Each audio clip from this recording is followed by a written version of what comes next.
Hello, my name is Mark McNamee, and I've developed a course that I've called It's Your Brain, an Introduction to Neuroscience. I am a retired professor of biochemistry and university administrator. I've had a lifelong research interest in neuroscience, with a particular interest in the acetylcholine receptor, which is a protein involved in nerve and muscle communication. I moved to Quechee, Vermont in 2020, and I'm looking forward to joining the Osher community at Dartmouth. In this course, I'm going to explain in some detail how neurons work. The neurons are the main cells that do most of the work inside the brain, and they play essential roles in things like vision, learning and memory, hearing, control of movement, consciousness, emotions. Almost anything that we experience is mediated by neurons in the brain. What's interesting is that when something goes wrong with some of the neurons, some devastating consequences take place.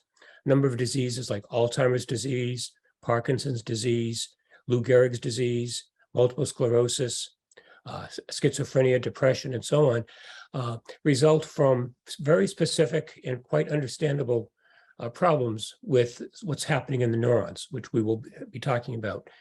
One of the things I like to bring into the course is the fact that all of these situations in the brain, these diseases, actually have no cures yet.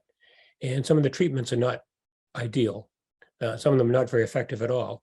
So one of the things I try to do is to bring in examples of some of the latest research that's going on that can help to give us a sense of what might be possible in the future to deal with these situations.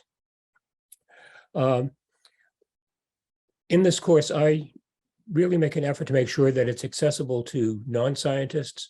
So even those who don't have a science background at all, I feel can learn a lot about how the brain works and get a very good understanding of what's actually going on, so that when you read about stories in the newspaper or magazines about what's going on in the field and how people are experiencing these different diseases, you'll actually have hopefully a deeper and better appreciation for what underlies these situations.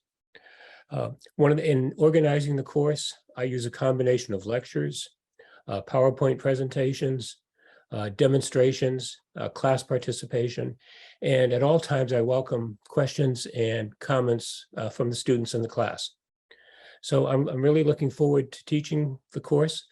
I hope you'll join me on this journey into the brain and how it works.